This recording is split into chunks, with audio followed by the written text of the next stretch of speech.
안녕하세요. 저는 30대 중반의 돌싱남입니다. 저는 진짜 행복하게 결혼 생활을 즐기고 있었고, 이제 행복한 일만 남았다고 생각했을 때 정말 날벼락 같은 일을 당했습니다. 아마 제가 왜 이혼을 해야만 했는지에 대해 여러분들이 듣게 되신다면 정말 뒤로 넘어가는 듯한 기분을 느끼실 수 있을 것 같아요. 저는 아내가 지은 죄로 인해 정말 감히 설명하기 힘들 정도의 괴로움을 겪어야 했거든요. 제가 정말 웬만해서는 이해하고 넘어가려고 했지만 정말 그 자리에 있던 모두가 할 말이 없을 정도로 당황스러운 사건 때문에 저는 이혼을 결심하게 되었습니다. 지금부터 그 이야기를 한번 들려드리겠습니다. 저는 20대 후반에 한 여자를 만나게 되었어요. 지인들의 모임에 참석했던 어느 날 우연히 만나게 되었고, 그 사람이 바로 제 아내였습니다. 저희는 처음 만나서 낯설었던 와중에도 얘기가 참 잘 통했어요. 그리고 무엇보다 저와 아내를 모임의 뒤풀이에 초대한 사람이 굉장히 밝고 명랑한 지인이었습니다. 그때 저와 아내 둘 다 솔로였어요. 그런데 지인이 저와 아내가 참 잘 맞겠다는 생각이 들어서 당사자였던 저희 모르게 아주 자연스러운 소개팅 자리를 만든 거였죠. 아내와는 통하는 부분도 많았어요. 아내는 여중, 여고, 여대를 나와서 그 나이가 되도록 남자를 한 명도 만나보지 못했다고 모태솔로라고 했고, 저도 남중, 남고, 공대를 졸업하면서 주위에 여자가 한 명도 없어서 마찬가지로 모태솔로였거든요. 그래서 그런지 저는 아내와의 연애가 매우 즐거웠고 보람찼습니다. 사소한 것에도 감동할 줄 아는 아내에게 저는 최고의 남자가 되어주고 싶었어요. 지금은 괜찮게 자리 잡아서 돈도 꽤나 벌고 있지만 당시엔 대학을 졸업한 지 얼마 지나지 않아 사실 연애가 사치였던 시기였습니다. 아내는 당시에 영어학원에서 학원 강사 일을 하고 있었어요. 아내는 그때도 제 취업 뒷바라지를 해주면서 제가 언젠가 자리를 꼭 잡을 것이 분명하다며 용기를 북돋아 주었죠. 나이는 동갑이었지만 저보다 훨씬 어른스러웠던 그녀에게 저는 약속을 했습니다. 제가 자리를 잡자마자 결혼을 하겠다고 말이죠. 아내는 그렇게 멋이 없는 저의 프로포즈에도 감동의 눈물을 흘릴 줄 아는 여자였습니다. 학벌도 괜찮았고 성적도 좋았고 저는 한 스타트업 회사에 수월하게 입사하게 되었죠. 사실 더 좋은 회사에 취직할 수 있었지만 자기 개발의 꿈을 포기하고 싶지 않았거든요. 요 몇 년간은 정말 자리 잡는 것이 힘들었습니다. 좋게 말해 도전이지 도박과도 다름없다 봐도 무방하네요. 저는 아내에게 조금만 더 돈을 모으고 안정적으로 가정을 꾸리자고 제안했고, 아내도 흔쾌히 받아들였어요. 그러던 어느 날 아내가 아무런 말도 없이 저를 찾아왔더라고요. 반가워서 한달음에 마중을 갔는데 아내는 저를 보자마자 눈물을 줄줄 흘렸습니다. 너무 놀라 무슨 일이냐는 제 말에 아내는 임신했다는 사실을 제게 고백하더군요. 얼떨떨했고 놀랐지만 그 후에 밀려온 감정들은 전부 기쁨이었어요. 아내를 얼싸안고 덩실덩실 춤을 추고 싶었죠. 아내에게 왜 우냐고, 당연히 나랑 결혼할 생각인 거 아니었냐며 어르고 달래니까 아내는 제가 아직 자리를 잡지 못해서 지우자고 할까봐 겁이 났었다며 그때부터는 또 안심이 된다고 펑펑 울더라고요. 우는 모습도 어찌나 이쁘고 사랑스러웠는지 모릅니다. 우린 그렇게 결혼 준비를 하게 되었어요. 거의 혼수가 아기와 다름이 없었죠. 아내 손을 꼭 붙잡고 함께 산부인과에 진료를 받으러 가기도 했고, 콩닥거리는 뱃속 아이의 심장 소리를 들을 때면 가슴 깊은 곳에서 무언의 감정이 벅차오르기도 했습니다. 임신은 아내가 했는데 제가 울컥해서 유난이란 소리도 참 많이 들었네요. 임신과 동시에 결혼을 한다는 소식을 지인들에게 전하자 축하를 위한 회식을 하기도 했습니다. 제게 술을 따라주던 직장 선배들은 제게 축하한다고 덕담을 한마디씩 건네었어요. 또는 제게 짓궂은 농담을 건지기도 했죠. 저는 그런 모든 과정들이 부끄러웠고 쑥스러웠지만 자랑스러운 마음도 가득했습니다. 뭐 때문인진 몰라도 어깨에 힘이 들어가고 가슴이 활짝 펴지는 그런 느낌이었어요. 아내의 배가 불러오기 전에 서둘러 식을 올렸고, 식을 올리기도 전에 혼인신고부터 먼저 했습니다. 저희 두 사람은 많은 사람들의 환호와 축하 속에서 결혼식을 무사히 끝낼 수 있었어요. 신혼여행보다는 퇴교여행에 가까웠던 여행도 좋았어요. 밤마다 서서히 불러오는 배에 대고 인사를 건넸고, 쇼핑을 하러 가거나 장을 보러 가다가도 육아용품 코너가 보이면 발길이 떨어지질 않았어요. 그렇게 하나씩 사 모으다 보니 아기 방을 하나 꾸밀 정도로 물품을 사게 되었죠. 산부인과에서 산책을 권해서 저는 밤마다 아내와 손을 잡고 근처 공원을 거닐었습니다. 어느 여름날이었는데 아내와 쭈쭈바를 하나씩 입에 물고 걷다가 배드민턴을 치는 부자를 보게 되었어요. 그 모습을 보며 나도 아들과 배드민턴도 치고 축구도 하고 함께 야구장도 가야지 하며 상상도 했고, 와, 만약 딸이면 어떡하지? 시집 보내기 싫을 것 같은데 라며 기분 좋은 상상도 했어요. 그런 얘기를 꺼낼 때면 아내는 제 어깨를 툭툭 치며 벌써 김칫국부터 마신다고 활짝 웃더군요. 주위에서도 제가 유난이란 말을 종종 했고, 저는 그 말을 들을 때면 훈장이라도 받은 듯 더 유난스럽게 행동했습니다. 귀한 몸인 아내를 거의 업고 다니다시피 해서 처가댁과 저희 본가에서 손가락질 당하며 집안 어른들께 놀림받기도 했어요. 어느 정도였냐면 아내가 입덧을 했는데 저도 함께 입덧을 하게 되었었거든요. 그렇게 아이를 품은 지 10달이 지났습니다. 초음파를 통해 뱃속에 품은 아이가 딸이란 소식도 알게 되었죠.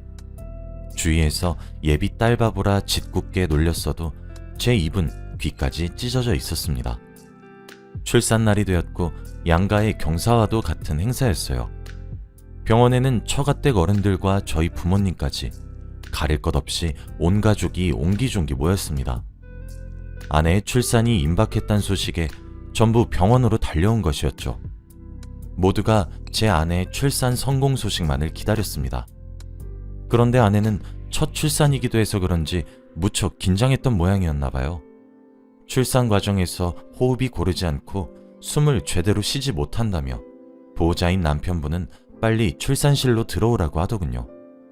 저는 그 말에 사색이 된 채 정말 뛰어들어가서 출산실로 들어가 눈물을 흘리면서 제정신을 차리지도 못하는 아내의 얼굴을 그저 쓰다듬으며 조금만 힘내라고 응원을 해주었고 손을 꼭 잡아주었습니다. 제가 들어가고 나서 얼마나 시간이 흘렀을까?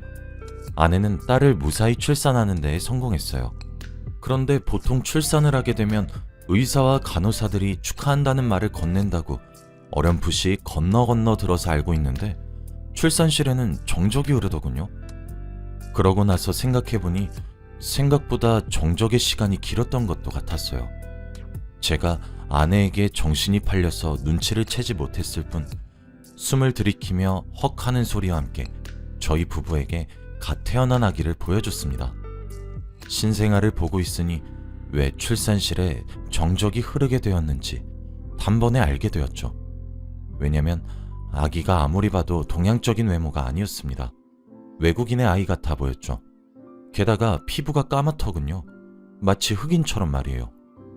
새까만 피부를 가지고 응애하며 목이 터져라 우는 아기는 머리카락조차 흑인의 곱슬이었습니다. 현실이 절로 부정되었어요. 아내는 기진맥진한 상태로 침대 위에 쓰러져 있더니 사색이 되더군요. 돌처럼 굳은 저를 어느 간호사분께서 밖으로 데리고 나가셨습니다. 밖에서 기다리고 있는 가족들이 어떻게 된 거냐고 기쁜 기색을 감추지 못하고 제게 달려와 물었어요. 저는 멍하니 대답했습니다. 딸이 태어났는데 흑인이에요. 저 이제 어떡해요? 라고 말이에요. 제 말을 듣고 한참의 시간 동안 그게 무슨 말인지 다들 이해 못하는 듯 했습니다. 그러나 이내 제 말을 이해한 사람들은 차례로 입이 떡 벌어졌죠. 제 말을 믿지 못하는 저희 부모님과 처가댁은 함께 나온 간호사를 붙잡고 아이를 보여달라 아우성이었고, 그렇게 신생아실로 들어간 아이는 두 눈을 비비고 다시 쳐다봐도 흑인이었어요. 새로운 생명의 탄생을 축복할 수 있는 신성한 산부인과에서 저희 어머니는 뒷목을 잡고 쓰러지셨고 친정 어머니는 주저앉아 통곡을 했습니다. 아이를 닦인 후인 건지 더 또렷하게 보이는 생김새에 저는 어처구니가 없었죠. 아내와 저는 둘 다 속쌍꺼풀도 없는데 갓 태어난 아기는 눈을 감고 있음에도 불구하고 쌍꺼풀 라인이 도드라지게 보이더군요. 너무 충격을 받은 나머지 제가 쓰러졌나 봅니다. 눈을 뜨니 병원 천장이 보이더군요. 저는 자리에서 일어나 꽂혀있는 링거를 무작정 빼고 아내가 누워있는 병실로 찾아갔어요. 이미 그곳은 난장판이었습니다. 저희 부모님은 온갖 욕을 하고 있었고 처가댁은 출산 후 누워있는 딸에게 뭐라 하지도, 그렇다고 저희 부모님을 말리시지도 못하고 있었죠. 저는 다 나가달라고 얘기를 했습니다. 저희 가족들은 커다란 한숨을 쉬고 병실을 나갔고 아내의 가족들은 저와 눈을 마주치지도 못하더군요. 아내와 단둘이서 이야기를 하기 위해 가까이 다가갔어요. 아내는 출산한 지 얼마 되지 않아 성취하는 몸으로 벌떡 일어나 침대 위에서 무릎을 꿇더군요.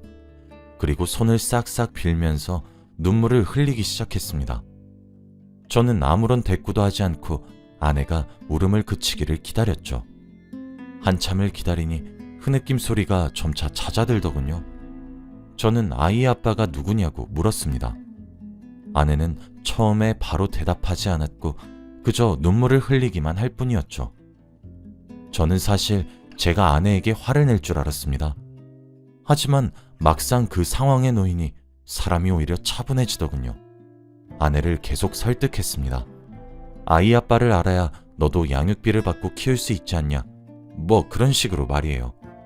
아내는 제 말에 대꾸하지 않고 손으로 얼굴을 가린 채 눈물만 흘리더군요. 참 그 모습이 제게 가증스럽기 짝이 없어 보였어요. 제 입에서 이혼이란 단어가 언급되고 나서야 아내는 제게 말을 꺼내기 시작했습니다. 저는 그런 아내에게 설명을 요구했어요. 지금이 마지막으로 솔직할 수 있는 기회란 사실도 알려주었죠. 아내의 말은 이러했습니다. 아내가 먼저 사회생활을 시작하면서 제게 지겨워졌던 시기가 온 적이 있다고 하더라고요. 자신의 다른 친구들은 돈도 잘 벌고 부유한 남자친구들을 만나고 때 되면 드라이브에 기념일마다 비싼 음식에 그렇게 풍족한 연애를 하고 있는데 현실에서는 제 뒷바라지나 하고 있는 게 솔직한 심정으로 싫었답니다. 그래서 바람을 폈다고 해요. 같은 학원에서 일을 하고 있었던 원어민 선생님과 말이죠. 그 원어민 선생님이 흑인이었던 겁니다. 어차피 진지하게 만나고자 하는 생각도 없었고 둘이서 가벼운 관계로 끝내자고 합의까지 했던 모양이더군요. 아내는 저를 만나는 시간에는 제게 온 관심을 쏟았지만 저를 만나지 않았던 순간에 바람을 폈던 거였죠. 당연히 그 원어민 선생님과의 관계 또한 진전되었고 그러던 어느 날 덜컥 임신이 되어버린 것이었어요. 병원에서 임신 주차를 듣고 곰곰이 생각해보니 그 시기에 저와 그 원어민 선생님 둘 다와 사랑을 나누었다는 것을 알게 되었고 아내는 결정을 해야만 했습니다. 사실 아이를 지을 수도 있었지만 아내도 그때 나이가 결혼 정년기였기 때문에 아이를 가졌다는 이유로 결혼을 하려고 했었던 것이었겠죠. 아내는 원어민 강사와 저 사이에서 결정을 해야 했어요. 먼 나라인 외국인은 아닐 거라 생각하고 저를 선택했죠. 하긴 초음파로는 뱃속 태아의 피부색까지는 알 수 없을 테니. 당연히 저는 아내에게 이혼을 통보했습니다. 아내도 그런 제 주장에 할 말이 없었겠죠.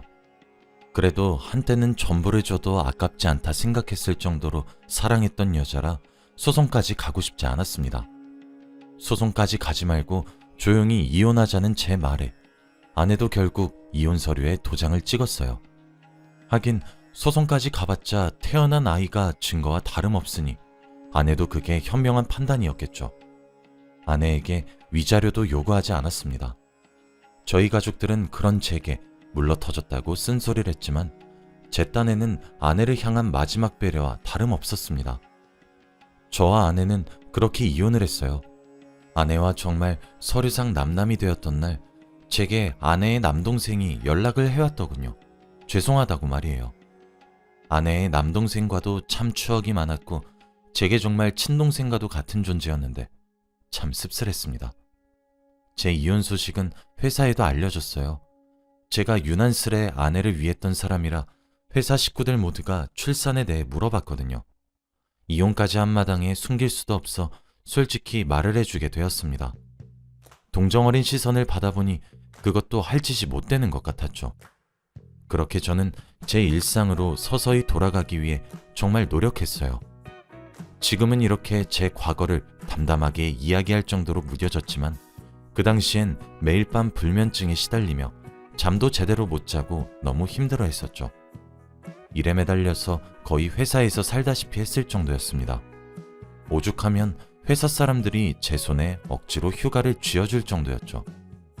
시간이 약이라는 말이 정말인지 죽고 싶을 만큼 괴로웠고 뒤통수가 얼얼할 정도의 배신감에 사무쳐서 아내를 원망하기도 저주하기도 했지만 시간이 지날수록 제 일상으로 점점 돌아오긴 하더군요. 거지 같은 처지에 있으면서도 배가 고파 밥을 먹는 것과 같은 느낌이었죠. 슬픔과 배신의 감정을 일하는 것으로 풀었기 때문인지 저희 회사도 점점 크게 성장을 하게 되었습니다. 작게 시작한 사업은 어느덧 규모가 어느 정도 있는 회사가 되었거든요. 성공과 동시에 절 따라온 것은 돈이었어요. 그러다 보니 제게도 새로운 여자친구가 생겼고 지금 만나고 있습니다.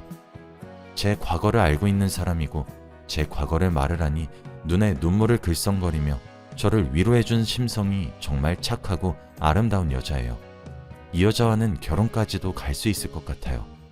어찌되었든 저는 제 갈 길을 잘 걸어가고 있고 과거를 묻어두고 열심히 삶을 살아가고 있습니다. 그런데 지금으로부터 한 달 정도 전쯤 모르는 번호로 전화가 한 통 제게 걸려오더군요. 전화를 받았더니 상대방은 전 아내였습니다. 전 아내는 안부 인사와 함께 한번 만날 수 있냐고 애원에 가까운 부탁을 하더군요. 저도 무슨 생각으로 그렇게 한 것인지 모르겠지만 저는 아내와 만나기로 약속을 했어요. 약속 장소에 나가보니 미리 와서 저를 기다리고 있더군요. 제 성공 소식이 전 아내에게 들려서 제가 연락해온 것인지는 여전히 알 수 없습니다. 하지만 전 아내는 그날 제게 재결합을 권유하더군요. 자기가 낳은 아이도 걱정하지 말라며 친정에서 키워주기로 했다고 하면서 말이에요. 어떻게 소식이 전해진 것인진 몰라도 아내가 원래 일을 하고 있던 영어학원에서 소문이 났나 봅니다. 아내가 낳은 아이가 흑인이었다고 말이에요. 그날 병원에 아내의 직장 동료가 우연히 본 것인지 뭔지 학원에 그 소문이 한 바퀴 돌았고 이내 그 소식들은 학생들 귀에도 들어갔나 보더군요. 그런 파렴치한 사람들이 우리 아이들 교육을 맡게 할 수 없다며 학부모들의 항의가 시작되었고 학원에서 원어민 선생님인 그 남자와 아내는 해고를 당했다고 합니다. 동네 학원이었기 때문에 아내의 이야기는 점점 소문이 나서 아내의 친정 식구들은 결국 이사까지 감행해야 할 정도였다고 하더라고요. 물론 그 원어민 선생님도 그런 구설에 시달리면서 충격을 크게 받은 건지 본인의 나라로 돌아갔다고 했습니다. 그렇게 다 잃어보고 나니 제 생각이 그렇게 났다고 했죠. 염치 없지만 한 번의 기회를 다시 주면 안 되겠냐고. 평생 동안 자신이 낳았던 그 흑인 아이는 제 눈앞에 나타나지 못하도록 할 테니 걱정 말라며 이제 자신에게 남은 사람은 저 하나뿐이라며 울고불고 빌면서 매달리더군요.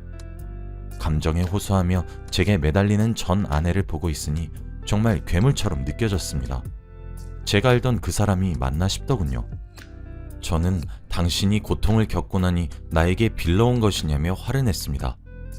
모든 사실을 알고 난 이후 화 한 번을 제대로 내지 못했었는데 미안하다며 제게 손을 뻗어오는 전 아내의 모습을 보며 저는 지금 결혼을 염두에 두고 있는 사람이 있고 지금 당신이 겪고 있는 고통은 본인이 스스로 만들어낸 고통이라 못을 받고 그 자리를 떠났습니다. 처음 헤어졌던 전 아내에게 연락이 왔을 때 그리고 그 약속 장소에 나가기까지 저는 왜 휘둘리고 있는지 뭘 얻고 싶어서 그 사람 얼굴을 보러 나가는 것인지 이해할 수 없었는데 아마 화를 한번 내고 싶었던 것 같아요. 전 아내에게 쓴소리 한번 크게 하고 나니 속이 후련해지더라고요. 아마 전 아내는 앞으로도 고통에 시달리며 살게 되겠죠. 인종이 다른 아이가 자라면서 받을 차별과 그로 인한 상처들에 슬퍼할 것을 생각하면 불쌍하지만 제 전 아내가 지은 죄니 스스로 마무리하겠거니 싶습니다. 제 이야기는 여기까지예요. 제가 생각했던 30대에는 희망과 기쁨이 가득할 것이라고 생각했었는데 실제로는 지옥과도 같았습니다. 10길 물속은 알아도 한 길 사람 속은 모른다고 하더니 헤어진 아내가 참 무섭게도 불쌍하게 느껴지네요. 여러분들은 제 전 아내처럼 결혼을 하게 될 예비 배우자에게 신뢰를 깨는 행동을 하지 마셨으면 좋겠어요. 물론 그것은 당연한 행동이지만 말이에요. 긴 이야기를 들어주셔서 감사합니다. 혹시라도 저처럼 기가 막힐 정도의 커다란 충격을 겪으신 분들도 꼭 힘을 내시길 바라며 본인을 위한 삶을 살려고 노력하시길 바랍니다. 시간이 약이란 말은 정말이었거든요. 감사합니다.